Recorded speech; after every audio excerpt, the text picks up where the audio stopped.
So hello and welcome everyone. आज हम करने वाले हैं क्लास 10th केमिस्ट्री का बहुत ही बेसिक लेकिन बहुत important topic which is chemical reactions. तो आप लोगों ने देखा होगा बहुत सारे ऐसी डेली लाइफ में एग्जांपल्स होते हैं, जैसे कि ताला चाबी उनमें रस्टिंग हो जाती है, ठीक है, या फिर हम दूध से दही जमा लेते हैं। तो ये क्या है? ये सारे के सारे केमिकल रिएक्शंस हैं।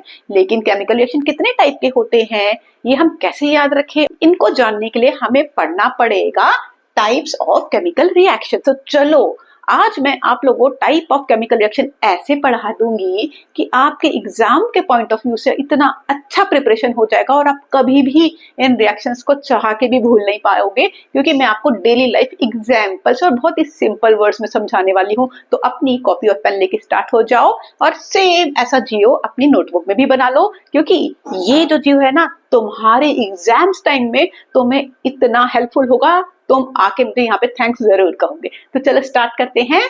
फर्स्ट रिएक्शन है हमारा combination reaction, second reaction is displacement reaction, then we have third is decomposition reaction, fourth is double displacement reaction जिसको हम प्रेसिपिटेशन रिएक्शन भी बोलते हैं, and the final fifth reaction is redox reaction.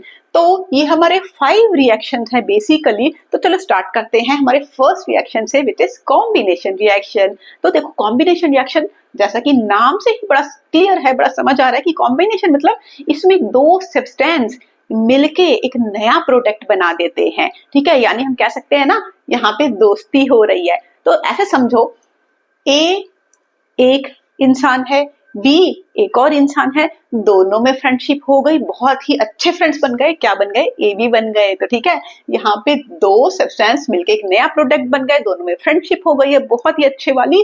तो इस type के रिएक्शंस को हम क्या बोलते हैं? इनको हम बोलते हैं कॉम्बिनेशन रिएक्शन, ठीक है। फॉर एग्जाम्पल एक रियल लाइफ एग्जाम्पल से समझें। देखो बच्चों, कार्बन जब ऑक्सीजन के साथ कंबाइन होता है तो क्या बनता है? हमें मिलती है कार्बन डाइऑक्साइड गैस, है ना।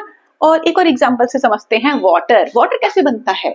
जब हाइड्रोजन मिलती है ऑक्सीजन के साथ हमें मिलता है H2O which is water, right? Now balancing कर लीजिए, हाइड्रोजन 2 है, यहाँ भी हाइड्रोजन 2 है, ऑक्सीजन 2 है, यहाँ ऑक्सीजन 1 है। तो हम क्या करें? हमने यहाँ पे 2 लगा दिया तो हाइड्रोजन 4 हो गया, तो हम इसके आगे भी 2 लगा देंगे, तो ये हमारी होगी बैलेंस केमिकल इक्वेशन। अदरवाइज समझने के लिए आप सिंपल भी समझ सकते थे। चलो आ जाओ डिस्प्लेसमेंट रिएक्शन। तो चलो आ जाओ second reaction which is decomposition reaction. अब डीकंपोजिशन रिएक्शन जो है ना वो कॉम्बिनेशन रिएक्शन का बिल्कुल ही अपोजिट है, बिल्कुल उल्टा है। यानी कि यहाँ पे तो हो रही थी दोस्ती और यहाँ पे हो रही है दुश्मनी। यानी कि ये दो फ्रेंड्स से बहुत अच्छे फ्रेंड्स से, लेकिन इनमें हो गई लड़ाई। अब ए और बी दोनों अलग अलग हो गए, दोनों अलग फ्रेंड्स हो गए, ठीक है। तो इस टाइप के रिएक्शंस को हम बोलते हैं डीकंपोजिशन रिएक्शन। फॉर एग्जाम्पल, अगर हम कैल्शियम कार्बोनेट को हीट करें तो क्या होगा? कैल्शियम और कार्बोनेट इन दोनों में बहुत अच्छी दोस्ती थी, लेकिन क्योंकि हमने इनको हीट कर दिया, ठीक है, तो क्या होगा? इन दोनों के बीच में दुश्मनी हो जाएगी, दोनों अलग अलग हो जाएंगे और बन जाएगा calcium oxide plus carbon dioxide, ठीक है। तो ये पहले एक ही कंपाउंड था, लेकिन हमने किसी टाइप की एनर्जी दी तो क्या हो गया? ये 2 या 2 से ज्यादा कंपाउंड्स में ब्रेकअप हो गया। आई होप आपको समझ आ गया होगा। तो हमने दो टाइप के रिएक्शन कर लिए, combination reaction and decomposition reaction. Combination reaction में दो सब्सटेंस ज्वाइन हो जाते हैं, दोनों में फ्रेंडशिप हो जाती है और एक नया प्रोडक्ट हमें देखने को मिलता है। वाइल डीकंपोजिशन रिएक्शन जो है वो कॉम्बिनेशन का बिल्कुल ही अपोजिट है। यानी कि इसमें ऑलरेडी पहले से दोस्ती थी, एक ही सब्सटेंस था, लेकिन हमने किसी टाइप की इसको एनर्जी दे दी। या तो वो हीट हो सकती है, या फिर वो इलेक्ट्रिसिटी हो सकती है, या फिर वो सनलाइट की एनर्जी हो सकती है, ठीक है। किसी भी टाइप की हम इसको एनर्जी देंगे तो उस एनर्जी को एब्जॉर्ब करेगा और वो 2 या 2 से ज्यादा सब्सटेंस में ब्रेकअप हो जाएगा। तो इसी को हम कह सकते हैं डीकंपोजिशन रिएक्शन। तो चलो आ जाते हैं हमारे थर्ड रिएक्शन पे, विच इज डिस्प्लेसमेंट रिएक्शन। अब डिस्प्लेसमेंट रिएक्शन क्या होता है? देखो, आप ऐसा सोचो कि आपकी क्लास में एक बहुत स्ट्रांग बच्चा है, ठीक है, और बी और सी ये दो और दोस्त हैं जिनकी आपस में बड़ी अच्छी दोस्ती है, लेकिन क्योंकि A ज्यादा स्ट्रॉन्ग है तो उसने BC से B को पिटाई करके हटा दिया और C के साथ दोस्ती कर ली। ठीक है, यानी कि जो ज्यादा स्ट्रॉन्ग, ज्यादा रिएक्टिव एलिमेंट होता है वो लेस रिएक्टिव एलिमेंट को उसके कंपाउंड से डिस्प्लेस कर सकता है, हटा सकता है। ठीक है, तो इस केस में A is more reactive than B, so it can displace B from the compound BC। अब क्या होगा, A C की दोस्ती हो जाएगी और B बेचारा अलग हो गया, ये रो रहा है। ठीक है, तो ये किस टाइप का रिएक्शन होगा, ये होगा डिस्प्लेसमेंट रिएक्शन। फॉर एग्जाम्पल अगर हम बोले Fe इज आयरन, अगर हम इसको कॉपर सल्फेट के अंदर डालें, आयरन की नेल्स को कॉपर सल्फेट के अंदर डालते हैं तो क्या होता है, iron is more reactive than copper, so it can displace copper from copper sulfate solution। Reactivity series याद है कि नहीं याद है? अगर नहीं याद है तो यहाँ पे इस टेबल को देखो, जो लेस रिएक्टिव एलिमेंट है वो मोर रिएक्टिव एलिमेंट को डिस्प्लेस नहीं कर सकता, only more reactive element can displace the less reactive element from its compound. तो ये क्या बन जाएगा, ये बन जाएगा FeSO4 जो कि लाइट ग्रीन कलर का होगा और साइड में हमें कॉपर देखने को मिलेगा। तो ये हो गया एक डिस्प्लेसमेंट रिएक्शन। जब भी डिस्प्लेसमेंट रिएक्शन हो ना तो ऐसे ही रैंडमली मत कर देना, हमेशा रिएक्टिविटी सीरीज को याद करके ही इसको करना। ठीक है, चलो आ जाओ हमारे नेक्स्ट रिएक्शन पे which is double displacement reaction. इसको हम प्रेसिपिटेशन रिएक्शन भी बोल सकते हैं, क्योंकि जितने भी डबल डिस्प्लेसमेंट रिएक्शन है ना वो मोस्टली प्रेसिपिटेट भी फॉर्म करते हैं। प्रेसिपिटेट यानी कि एक सॉलिड चीज जो कि फॉर्म होती है सॉल्यूशन के अंदर, उसी को हम प्रेसिपिटेट बोलते हैं। ठीक है, चलो नाउ इसमें क्या होता है, इसमें म्यूचुअल एक्सचेंज हो जाता है। ठीक है, एक अंडरस्टैंडिंग होती है इस ग्रुप में और इस ग्रुप में, दो ग्रुप्स हैं।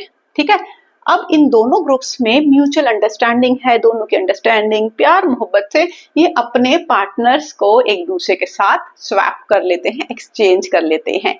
तो हम कह सकते हैं double displacement reaction is a reaction in which there is exchange of ions. ठीक है, क्या होता है, एक्सचेंज ऑफ आयंस होता है। For example sodium sulphate plus barium chloride, इसमें आयंस फॉर्म होंगे पॉजिटिव और नेगेटिव। सोडियम का बनेगा Na पॉजिटिव, सल्फेट का बनेगा SO4 2 नेगेटिव। ठीक है, इसी तरीके से बेरियम का Ba2 पॉजिटिव, क्लोरीन का Cl नेगेटिव। अब ये जो पॉजिटिव है ये नेगेटिव के साथ कंबाइन हो जाएगा तो बन जाएगा NaCl। अब ये जो नेगेटिव है ये इस पॉजिटिव के साथ कंबाइन हो जाएगा तो क्या बन जाएगा, BaSO4 जो कि एक व्हाइट कलर का प्रेसिपिटेट होता है। ठीक है, ये व्हाइट कलर का प्रेसिपिटेट होता है। ये बहुत बहुत इंपॉर्टेंट रिएक्शन है, इसको अच्छे से याद कर लेना। ओके, चलो आ जाओ फाइनली दोबारा से डिकम्पोजिशन रिएक्शन को एक बार समझते हैं, क्योंकि डिकम्पोजिशन रिएक्शन 3 टाइप्स के होते हैं। मैंने आपको क्या बताया था, डिकम्पोजिशन रिएक्शन में जो एक सब्सटेंस होता है उसको किसी न किसी टाइप की एनर्जी मिलती है और वो 2 या 2 से ज्यादा सब्सटेंसेस में ब्रेकअप हो जाता है। ठीक है, तो ये 3 टाइप के होते हैं। एक रिएक्शन फर्स्ट डिकम्पोजिशन रिएक्शन वो रिएक्शन है जिसमें कि जो एनर्जी सप्लाई है वो है in the form of heat. For example अगर हम बात करें फेरस सल्फेट के जो क्रिस्टल्स होते हैं इनका कलर होता है लाइट ग्रीन। अगर आप इसको हीट करो, ये जो ट्रायंगल है ये हीट का साइन होता है, तो हमें क्या मिलेगा, हमें मिलेगा Fe2O3 plus SO2 plus SO3। ये दो पंजेंट स्मेल गैस है और Fe2O3 ये ब्राउन कलर का रेसिड्यू है। तो देखो इसमें हीट सप्लाई करके इन क्रिस्टल्स का डिकम्पोजिशन हो गया। नेक्स्ट पे आ जाइए इलेक्ट्रोलाइसिस, यानी कि इलेक्ट्रिसिटी सप्लाई करके हम एक कंपाउंड को ब्रेकअप कर सकते हैं। फॉर एग्जाम्पल H2O को जब इलेक्ट्रिसिटी मिल जाती है तो ये H2 प्लस O2 में ब्रेकअप हो जाता है, इसी को हम बोलते हैं electrolysis of water. Now finally last section पे आ जाओ, डिकम्पोजिशन का जो थर्ड एग्जांपल है दैट इज फोटोलाइसिस, यानी कि सनलाइट की एनर्जी को एब्जॉर्ब करके ये रिएक्शन होगा। फॉर एग्जांपल सिल्वर क्लोराइड जब हम सनलाइट में रखते हैं तो क्या होता है, ये सिल्वर और क्लोरीन में डिकम्पोज हो जाता है, टूट जाता है। और यही रिएक्शन बहुत इंपॉर्टेंट रिएक्शन है आपका ब्लैक एंड व्हाइट फोटोग्राफी का। चलो, आई होप आपको समझ आ गए होंगे। Next but not the last, this is the most important reaction which is redox reaction। अब देखो redox reaction क्या होता है। There are some reactions in which there is addition of oxygen और removal of oxygen। ठीक है, कुछ ऐसे reactions होते हैं जिनमें ऑक्सीजन का एडिशन होता है या फिर ऑक्सीजन का रिमूवल होता है, या हम कह सकते हैं हाइड्रोजन का एडिशन होता है या फिर हाइड्रोजन का रिमूवल होता है। तो ये आपका रिडॉक्स रिएक्शन कहलाता है। ऑक्सीडेशन क्या होगा और इसमें रिडक्शन क्या होगा, तो चलिए इसको एग्जांपल से समझ लेते हैं। कॉपर ऑक्साइड प्लस हाइड्रोजन, जब हम इसको हीट करते हैं तो हमें क्या मिलता है, हमें कॉपर मिलता है प्लस वाटर मिलता है, राइट। अब ये देखो इसमें कहाँ पे ऑक्सीडेशन हुआ, कहाँ पे रिडक्शन हुआ है। देखो CuO, इसके पास ऑक्सीजन ऑलरेडी था, लेकिन आफ्टर द रिएक्शन ये क्या हो गया, ये बन गया कॉपर, यानी कि रिमूवल ऑफ ऑक्सीजन। जब रिमूवल ऑफ ऑक्सीजन होता है तो उसको हम बोलते हैं रिडक्शन, राइट। नाउ फिर से आ जाओ लेफ्ट हैंड साइड, यहाँ पे हाइड्रोजन था लेकिन आफ्टर द रिएक्शन उसके पास ऑक्सीजन आ गया, यानी कि यहाँ पे एडिशन ऑफ ऑक्सीजन हुआ, तो इसको हम क्या बोलेंगे, इसको हम बोलेंगे ऑक्सीडेशन। तो इस टाइप के रिएक्शन दिन में साइमल्टेनियसली ऑक्सीडेशन और रिडक्शन दोनों ही हो रहे होते हैं, इन टाइप के रिएक्शंस को हम बोलते हैं रेडॉक्स रिएक्शन। तो आई होप आपको ये पांचों टाइप के रिएक्शन विद एग्जांपल समझ आ गए होंगे। तो नाउ आप के एग्जाम में अगर किसी भी टाइप का क्वेश्चन आ जाता है आइडेंटिफाई द रिएक्शंस, या फिर आपको इस टाइप का भी आ सकता है give the examples of the type of the reactions, तो आप बिना किसी मिस्टेक के इसको परफेक्ट करके आओगे। तो चलो, अगर वीडियो अच्छी लगी हो तो इसको लाइक करना, चैनल को सब्सक्राइब करना और अपने फ्रेंड्स के साथ शेयर करना। मिलते हैं एक और नई वीडियो में, तब तक के लिए कीप लर्निंग।